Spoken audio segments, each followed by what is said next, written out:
నమస్తే, welcome to TR TV Telangana. నేను మీ ఓన్లీ ట్రూత్ విత్ తిరుపతి. ప్రజలారా, దయచేసి ఈ వీడియో అందరికీ షేర్ చేయండి. పూర్తి స్థాయిలో ఈ అంశం అందరికీ చేరాల్సినటువంటి అవసరం ఉంటుంది. తెలంగాణ మాజీ ముఖ్యమంత్రి బీఆర్ఎస్ పార్టీ అధినేత కల్వకుంట్ల చంద్రశేఖరరావు గారు తనకు సంబంధించినటువంటి అధ్యక్ష పదవిని రాజీనామా చేసేటటువంటి అవకాశం కనబడతా ఉంది. ఏదైతే తెలంగాణకి సంబంధించినటువంటి బీఆర్ఎస్ పార్టీ చీఫ్ గా వ్యవహరిస్తా ఉన్నారో ఆ చీఫ్ పదవిని కాస్త రాజీనామా చేసి తెలంగాణ రాష్ట్ర రాజకీయాలకు సంబంధించిన బీఆర్ఎస్ పార్టీ పగ్గాలు ఎమ్మెల్సీ కల్వకుంట్ల కవిత చేతిలో పెడదామనేటటువంటి ఆలోచనలో కేసీఆర్ ఉన్నట్టుగా పెద్ద ఎత్తున చర్చలు కొనసాగుతున్నటువంటి సిచ్యువేషన్. ఎందుకంటే కేసీఆర్ ఒక క్లియర్ కట్ విజన్ తో ముందుకు పోతా ఉన్నాడు. సో తెలంగాణ నుండి కవితను ఏ విధంగా అయితే పోలీస్ అధికారులు అరెస్ట్ చేసి సిబిఐ ఈడీ రెండు ఏజెన్సీస్ అరెస్ట్ చేసి ఢిల్లీ తిహార్ జైల్లో పెట్టినారో అదే కవితను తెలంగాణ రాష్ట్రానికి ముఖ్యమంత్రి చేసి నిరూపిస్తా అంటూ కూడా ఇటు బీఆర్ఎస్ పార్టీకి సంబంధించినటువంటి చీఫ్ కేసీఆర్ కొంత ఆలోచనలో ఉండడనేటటువంటి ఒక చర్చ కూడా కొనసాగుతుంది. ఎందుకంటే కవిత ఆమె తిహార్ జైలు నుండి బయటకు వచ్చిన తర్వాత ఢిల్లీలో కూడా బీఆర్ఎస్ పార్టీకి సంబంధించిన నేతలు కార్యకర్తలు కవిత సీఎం సీఎం అంటూ నినాదాలు ఇచ్చినటువంటి దాఖలాలు మనం చూస్తాం. తర్వాత కవిత శంషాబాద్ ఎయిర్పోర్ట్కి వచ్చినప్పుడు కూడా నెక్స్ట్ సీఎం కాబోయే సీఎం కవిత అంటూ కూడా నినాదాలు చేసినటువంటి దాఖలాలు చూస్తాం. కవిత ఇంటి దగ్గర కూడా అదే విధంగా నెక్స్ట్ సీఎం కవిత అని నినాదాలు చేస్తారు. తర్వాత కేటీ రామారావు తను ప్రెస్ మీట్ పెట్టి ఒకసారి మాట్లాడినటువంటి నేపథ్యంలో కూడా ఆయన ఒక కీలకమైనటువంటి వ్యాఖ్యానం ఇచ్చిండు కేటీ రామారావు. ఆయనే కవిత ఆరోగ్యం బాలేదు, కవిత రెండు బీపీ టాబ్లెట్లు వేసుకునేటటువంటి సిచ్యువేషన్ కనబడతా ఉంది. కవితకు సంబంధించినటువంటి ఆ ఏదైతే వెయిట్ ఉంటుందో దాదాపు 10 నుండి 11 కిలోల బరువు కూడా కవిత తగ్గిపోయింది. ఆమె డిప్రెషన్ గురైతా ఉంది, ఇబ్బంది అవుతుందని చెప్తూనే కేటీఆర్ ఇంకో కీలకమైనటువంటి వ్యాఖ్యను కూడా చేసిండు. ఆయన చెప్పిన మాట ఏంటంటే, గతంలో వైఎస్ జగన్మోహన్ రెడ్డి ఆయన కేసుకు సంబంధించినటువంటి విషయంలో, ఆయన ఆస్తులకు సంబంధించిన విషయంలో తను జైలుకు పోయిండు, బయటకు వచ్చిన ఆంధ్రప్రదేశ్ రాష్ట్రానికి తను ముఖ్యమంత్రి అయిండు. తర్వాత చంద్రబాబు నాయుడు తను జైలుకు పోయిండు, ఆంధ్రప్రదేశ్ రాష్ట్రానికి ముఖ్యమంత్రి అయిండు. కేసీఆర్ తను జైలుకు పోయిండు, తెలంగాణ రాష్ట్రానికి ముఖ్యమంత్రి అయిండు. ఇటు రేవంత్ రెడ్డి ఓటుకు నోటుకు సంబంధించిన విషయంలో కానివ్వండి, వీలు పెట్టి అక్రమ కేసుల విషయంలో జైలుకు పోయిండు, తెలంగాణ రాష్ట్రానికి ముఖ్యమంత్రిగా అయిండు. సో ఇప్పుడు కవిత ఢిల్లీ లిక్కర్ స్కామ్ కి సంబంధించినటువంటి విషయంలో తిహార్ జైలుకు పోయింది కదా. సో ఇప్పుడు తిహార్ జైలు నుండి బయటకు వచ్చింది. జైలుకు పోయినటువంటి ప్రతి వ్యక్తి కీలకమైనటువంటి నేతలు అవుతా ఉన్నారు, స్ట్రాంగ్ అవుతా ఉన్నారు, రాష్ట్రాన్ని ఏరేటటువంటి అంశానికి వస్తా ఉన్నారు. కాబట్టి కవిత కూడా తిహార్ జైలుకు పోయి బయటకు వచ్చింది. ఆమె కూడా తెలంగాణ రాష్ట్రానికి ముఖ్యమంత్రి అయ్యేటటువంటి యోగ్యం కనబడతా ఉందంటూ కూడా పెద్ద ఎత్తున కేటీ రామారావు తన ఒక ప్రెస్ మీట్ లో మాట్లాడుతూ ఇదే విషయాన్ని జోస్యం పలికిండు. అంటే కవిత కూడా పెద్ద లీడర్ అవుతుంది, జైలు పోయిన ప్రతి వ్యక్తి పెద్ద లీడర్ అయ్యిండు, కవిత కూడా పెద్ద లీడర్ అవుతుంది అని చెప్పి కేటీఆర్ చెప్పిండు. పెద్ద లీడర్ అంటే ఏంది? కేటీఆర్ మాటలలో జైలుకు పోయి వచ్చిన ముఖ్యమంత్రులు అయ్యారు అన్నట్టు. సో ఇప్పుడు కవిత కూడా ముఖ్యమంత్రి అయ్యేటటువంటి సిచ్యువేషన్ ఉందనే చర్చ కొనసాగుతుంది. ఎందుకంటే గతంలోనే మనం మాట్లాడుతూ వచ్చినాం.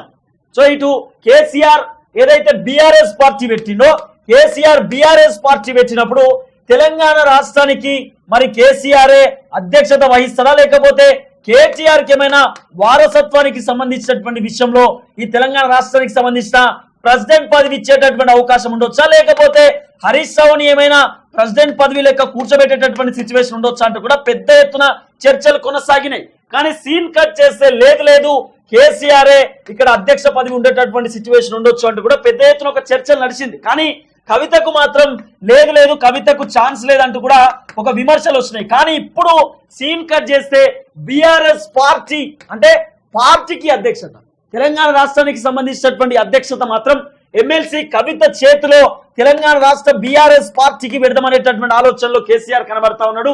ఇక్కడ ఈ బీఆర్ఎస్ పార్టీ అంటే జాతీయ పార్టీకి అధ్యక్షుడు మాత్రం కేసీఆర్ కొనసాగేటటువంటి అవకాశం కనబడతా ఉన్నది. తర్వాత కేటీ రామారావుకి సంబంధించిన వర్కింగ్ ప్రెసిడెంట్ పదవి కేటీ రామారావుకి ఉండేటటువంటి సిచ్యువేషన్ ఉంది. కానీ ఈ ప్రెసిడెంట్ పదవి మాత్రం అంటే బీఆర్ఎస్ పార్టీ చీఫ్ ఎవరైతే చీఫ్ ఉంటారో వాళ్ళే రాష్ట్రానికి ముఖ్యమంత్రి అయ్యేటటువంటి అవకాశం ఉంటుంది. కాబట్టి కవితకు పూర్తి స్థాయిలో బీఆర్ఎస్ కి సంబంధించినటువంటి పగ్గాలు ఇద్దామనేటటువంటి ఆలోచనలో కేసీఆర్ కనబడుతున్నటువంటి సిచ్యువేషన్. ఇప్పుడు కేసీఆర్ ప్రధాన దృష్టి పెట్టిండు తెలంగాణ రాష్ట్రం పైన.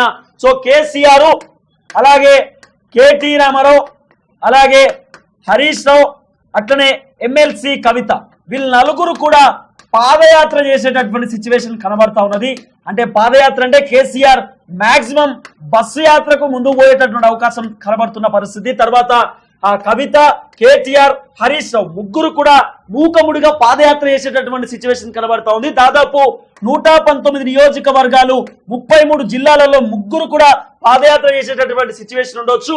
ఈ పాదయాత్రలో ముందు కవితను నడిపించేటటువంటి అవకాశం కూడా కనబడుతున్న సిచ్యువేషన్. కవితను ముఖ్యమంత్రి చేసిన తర్వాత అంటే కవితను దాదాపు 5 సంవత్సరాలు కదా ముఖ్యమంత్రికి సంబంధించినటువంటి ఆ పదవి, 5 సంవత్సరాల అధికారంలో 2.5 సంవత్సరాలు ఎమ్మెల్సీ కవిత తెలంగాణ రాష్ట్రాన్ని పరిపాలించేటటువంటి అవకాశం ఉండొచ్చు. తర్వాత 2.5 సంవత్సరాలు తర్వాత కేటీ రామారావు తెలంగాణ రాష్ట్రాన్ని పరిపాలన చేసేటటువంటి సిచ్యువేషన్ కూడా ఉండొచ్చు. పెద్ద ఎత్తున బీఆర్ఎస్ పార్టీ వర్గాలలో ఒక చర్చ కొనసాగుతుంది. అంటే ఒకవేళ నిజంగానే రాబోతున్నటువంటి ఎన్నికలలో కవిత గనక తెలంగాణ రాష్ట్రానికి ముఖ్యమంత్రి అయ్యేటటువంటి యోగ్యం ఉంటే ఇప్పటి నుండే ప్రయత్నాలు చేస్తూ ముందుకు పోవాల్సినటువంటి అవసరం ఉండొచ్చు అంటూ కూడా కొన్ని చర్చలు కొనసాగుతుంది. ఎందుకంటే కవితకు ఒక బ్రాండ్ ఏర్పడాలి, కవితను తెలంగాణ సమాజం నమ్మేటటువంటి సిచ్యువేషన్ ఉండాలి. కవిత ఒక అధ్యక్షత పదవిని ఆమె ఉంది. కవిత బీఆర్ఎస్ పార్టీలో కీ రోల్ పాత్ర అనేటటువంటి ఒక పేరు కూడా రావాల్సినటువంటి అవసరం ఉంటుంది. ఇప్పుడు హరీష్ రావుకి ట్రబుల్ షూటర్ అనేటటువంటి పేరు ఉంటుంది. అంటే హరీష్ రావు బీఆర్ఎస్ పార్టీలో ఒక మెట్టు ఎక్కువ, హరీష్ రావు కీలకమైనటువంటి వ్యక్తి అనేటటువంటి ఒక పేరు ఉంటుంది. తర్వాత బీఆర్ఎస్ పార్టీలో మొత్తం కేసీఆర్ తర్వాత బీఆర్ఎస్ ఎవరు ఉన్నా అంటే కేటీఆర్ అనేటటువంటి పేరు ఉంటుంది. కానీ కవితకు ఆ పేరు రాలేదు. అంటే కవిత కొంత రాజకీయాలకు దూరంగా ఉన్నారు, ఆమె ఎంపీగా ఉన్న తర్వాత నామినేటెడ్ ఎమ్మెల్సీగా ఉన్నారు, మహిళా లీడర్ కాబట్టి కొంత రాజకీయాలకు దూరం అయిపోయి నియోజకవర్గానికి మాత్రమే ఆమె దగ్గర ఉండేటటువంటి సిచ్యువేషన్ కనబడ్డది. కానీ ఇప్పుడు ఒకవేళ కవితకు గనక బీఆర్ఎస్ పార్టీకి సంబంధించిన పగ్గాలు ఇస్తే అంటే ఎక్కడైతే కవిత అవమానపడ్డదో, ఎక్కడైతే కవిత కంగు తిన్నదో అక్కడే కవితను మళ్ళీ నిల్చోబెట్టాలి, కవితను ముఖ్యమంత్రి చేయాలనేటటువంటి ఆలోచనలో కేసీఆర్ ఉన్నాడు అనేటటువంటి ఒక చర్చ కొనసాగుతుంది. ఆల్రెడీ కేసీఆర్ చెప్పిండు, నాకు వయసు అయిపోయింది, ఇక నేను కొంత ఇబ్బంది పడేటటువంటి అవకాశమే ఉండొచ్చేమో అంటూ కూడా కేసీఆర్ గతంలో మాట్లాడేటువంటి మాటలు మనం విన్నాం. కాబట్టి 2.5 సంవత్సరాలు చెల్లెకు తర్వాత అన్నకు ఇద్దరికి కూడా పదవులు ఇచ్చేటటువంటి సిచ్యువేషన్ కనబడుతున్నటువంటి పరిస్థితి. ఒకవేళ కవిత ముఖ్యమంత్రి అయినా కూడా డిప్యూటీ ముఖ్యమంత్రి పదవి కేటీఆర్కి ఇచ్చేటటువంటి సిచ్యువేషన్ కూడా ఉండొచ్చు. ఇవన్నీ జరగాలంటే ఇప్పటి నుండే వ్యూహాలు రచించేటటువంటి సిచ్యువేషన్స్ ఉంటాయి. కాబట్టి కవితను ముందు పెట్టి నడిపించేటటువంటి అవకాశం ఉండొచ్చు. జైల్లో జరిగినటువంటి అంశాలను కవిత ప్రస్తావిస్తూ భారీ బహిరంగ సభలో మాట్లాడేటటువంటి సిచ్యువేషన్స్ కనబడతా ఉంది. అలాగే కవితను ఏ విధంగా అరెస్ట్ చేసిరు, భారతీయ జనతా పార్టీ నేతల మీద ఇబ్బంది పెట్టిరా, అసలు ఆమె అరెస్ట్ కావడానికి గల కారణం ఏంది, ఏం జరిగి ఉండొచ్చు అనేటటువంటి ప్రతి అంశాన్ని కవిత ఆమె భారీ బహిరంగ సభలో మాట్లాడే సిచ్యువేషన్ ఉంటుంది. తర్వాత తెలంగాణ నినాదాన్ని కూడా కవిత తెర ముందుకు తీసుకొచ్చేటటువంటి అవకాశం ఉండొచ్చు. కేసీఆర్ చేసేటటువంటి ఉద్యమాన్ని కూడా కవిత ప్రస్తావన చేసేటటువంటి సిచ్యువేషన్స్ కూడా కనబడతా ఉంది. అంటే కేటీఆర్, కవిత, హరీష్ రావు వీళ్ళు ముగ్గురు కూడా పాదయాత్ర చేసేటటువంటి ప్రతి చోట కేసీఆర్ భారీ బహిరంగ సభ పెట్టి కవితను ముందుగానే కవిత కీలకమైనటువంటి లీడర్, కవిత కీలకమైన నేత అని చెప్పి పలికేటటువంటి అవకాశం కూడా ఉండొచ్చనే ఒక చర్చ కొనసాగుతుంది. అంటే కేసీఆర్ కి సంబంధించిన బీఆర్ఎస్ పార్టీ అధ్యక్ష పదవి ఉంటుంది, అంటే జాతీయ పార్టీకి సంబంధించినటువంటి అధ్యక్ష పదవి కేసీఆర్ దగ్గరనే ఉంటుంది. కానీ తెలంగాణ రాష్ట్రానికి సంబంధించిన ఆ బీఆర్ఎస్ పార్టీ ప్రెసిడెంట్ పదవి మాత్రం కవిత చేతిలో పెట్టబోతున్నట్టుగా పెద్ద ఎత్తున చర్చలు కొనసాగుతున్న పరిస్థితి. అయితే ఒకవేళ కవిత చేతిలో పెడితే కొన్ని పంచాయతీలు అయ్యేటటువంటి సిచ్యువేషన్స్ కూడా ఉంటాయి. అంటే ఓవైపు హరీష్ రావు ఇబ్బంది పడతాడు, తర్వాత కేటీ రామారావు ఇబ్బంది పడతాడు, సంతోష్ రావు ఇబ్బంది పడతారు, అట్లనే బీఆర్ఎస్ పార్టీలో ఉన్న కీలక నేతలు, ఉద్యమకారులు చాలా మంది ఇబ్బంది పడే అవకాశం ఉండొచ్చు. కేసీఆర్కి అత్యంత సన్నిహితులు కూడా ఇబ్బంది పడేటటువంటి సిచ్యువేషన్స్ ఉంటాయి. కాబట్టి ఎమ్మెల్సీ కల్వకుంట్ల కవితకు ఒకవేళ అధ్యక్ష పదవి ఇస్తే కొంతమంది రాజీనామాలు చేసేటటువంటి సిచ్యువేషన్ కూడా ఉండొచ్చు. కానీ ఇవన్నీ కూడా లెక్క చేయకుండా కవితను ఖచ్చితంగా బరిలో నిల్చోబెట్టాలి, కీలకమైనటువంటి లీడర్ లెక్క కవితను తీర్చిదిద్దాలనేటటువంటి ఒక కోణంతో కేసీఆర్ కనబడే సిచ్యువేషన్ ఉన్నట్టుగా బీఆర్ఎస్ పార్టీ వర్గాలలో పెద్ద ఎత్తున చర్చలు కొనసాగుతుంది. కాబట్టి ఈ పదవి మాత్రం ఖచ్చితంగా కవితకే ఉండొచ్చు, కవితకే రావచ్చు. తర్వాత ఈ కేసీఆర్ ఏం చేసిండు, అన్ని రాష్ట్రాలలో రాజకీయాలు చేయాలనేటటువంటి కోణంతో ఇప్పుడు కేసీఆర్ కొత్త ఉపాయం కడుతుండు. కేసీఆర్ చేసే కథ ఏంటంటే ఢిల్లీలో బీఆర్ఎస్ పార్టీని బలంగా ఉంచుదామనే ఆలోచనలో ఉన్నాడట. ఢిల్లీలో బీఆర్ఎస్ పార్టీని బలంగా ఉంచాలి. ఇట్లా ఇప్పుడు ఆడ ఆమ్ ఆద్మీ పార్టీ ఉన్నది, ఆమ్ ఆద్మీ పార్టీ ఆపు పార్టీ కవితకు అత్యంత సన్నిహితమే. తర్వాత కేసీఆర్ కూడా సన్నిహితులు లెక్కనే ఉంటారు. అరవింద్ కేజ్రీవాల్ కేసీఆర్ మంచి దోస్తు. స్టిల్ నౌ ఆమ్ ఆద్మీ పార్టీయే ఆంధ్రాలో క్యాపిటల్, అంటే సారీ ఢిల్లీలో క్యాపిటల్. ఢిల్లీ అనేది దేశానికి క్యాపిటల్ కాబట్టి ఢిల్లీలోనే కేసీఆర్ పోయి బీఆర్ఎస్ పార్టీని ఆమ్ ఆద్మీ పార్టీతో కొలాబ్ పెట్టుకొని కొంత పొత్తు పెట్టుకొని, పొత్తు మీన్స్ కొంత సపోర్ట్ తీసుకొని బీఆర్ఎస్ పార్టీని పెద్ద ఎత్తున ఢిల్లీలో పరిచయం చేసేటటువంటి సిచ్యువేషన్ కూడా ఉండొచ్చనే చర్చలు కొనసాగుతుంది. ఎందుకంటే కేసీఆర్కు పార్లమెంట్ ఎన్నికలలో ఒక్క సీటు కూడా రాకపోవడం కొంత కేసీఆర్కి ఇబ్బందికరమైనటువంటి వాతావరణం ఎదురైంది. తర్వాత కేసీఆర్ పతార పెంచుకోవడానికి, బీఆర్ఎస్ పార్టీని ఇంకా కొద్దిగా పెద్దగా చేసుకోవడానికి, బీఆర్ఎస్ పార్టీని ఇంకా లేపడానికి, దేశమంతా బీఆర్ఎస్ పార్టీ తెలవాలంటే ఇప్పుడు కేసీఆర్ చిన్న చిన్న రాష్ట్రాల పైన కాదు, ఏకంగా ఢిల్లీ పైన ఫోకస్ పెట్టిండు. ఢిల్లీ పైన ఫోకస్ పెట్టిండు కేసీఆర్. ఢిల్లీలో ఆల్రెడీ బీఆర్ఎస్ పార్టీ ఆఫీస్ ఉన్నది. సో బీఆర్ఎస్ పార్టీని ఎస్టాబ్లిష్ చేసే ఆ కేసీఆర్ ఒక కీలకమైన కోణం ఉన్నది. తర్వాత జాతీయ పార్టీ కాబట్టి సో కేసీఆర్ ఢిల్లీలో కూడా ఆయన బాగా వేసేటటువంటి సిచ్యువేషన్స్ కనబడతా ఉంది.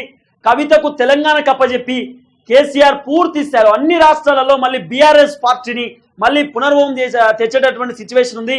మళ్ళీ బీఆర్ఎస్ పార్టీని పెద్ద ఎత్తున ఫామ్ చేసేటటువంటి అవకాశాలు కూడా కనబడుతున్న పరిస్థితి. ఇదే నేపథ్యంలో కేసీఆర్ ఢిల్లీకి ఆయన కీలకమైనటువంటి పాత్ర అంటే బీఆర్ఎస్ పార్టీని ఫామ్ చేస్తూ ఆమ్ ఆద్మీ పార్టీ సపోర్ట్ తీసుకొని కొంత అక్కడ పార్టీని బలోపేతం చేస్తూ పార్టీని ప్రజల్లోకి తీసుకుపోయేటటువంటి అవకాశం కూడా కొంత కనబడుతున్న పరిస్థితి. అంటే ఢిల్లీ నుండే స్టార్ట్ చేద్దామనే ఆలోచనలో కేసీఆర్ ఉన్నాడు. ఎందుకంటే కవిత కూడా పెద్ద ఎత్తున పరిచయాలు ఉన్నాయి ఢిల్లీలో, బీఆర్ఎస్ పార్టీ కూడా పెద్ద ఎత్తున పరిచయాలు ఉన్న నేపథ్యంలో కొంత కేసీఆర్ ఢిల్లీ నుండే బీఆర్ఎస్ ని ఫామ్ చేస్తూ ముందుకు పోతే కొంత బాగుంటుంది. ఢిల్లీ లెవెల్లో పేరు వస్తే దేశమంతా మనకు పేరు వస్తుంది అనేటటువంటి ఆలోచనలో కేసీఆర్ ఉన్నట్టుగా నడుస్తున్నటువంటి చర్చ. సో చూడాలి నిజంగా కేసీఆర్ ఇవన్నీ వ్యూహాలలో ముందుకు పోయే అవకాశం ఉండొచ్చా, లేకపోతే నిజంగా అపోహాలా, లేకపోతే ఇవన్నీ సోషల్ మీడియాలో నడుస్తున్న కట్టుకథలా చర్చల అనేది కూడా పెద్ద ఎత్తున ఇంకా ముందు తెలిసే అవకాశం ఉండొచ్చు. కానీ కవితను మాత్రం కీలకమైనటువంటి లీడర్ లాగా తీర్చిదిద్దుతామనే ఆలోచనలో కేసీఆర్ ఉన్నట్టుగా కొనసాగుతున్నటువంటి చర్చ.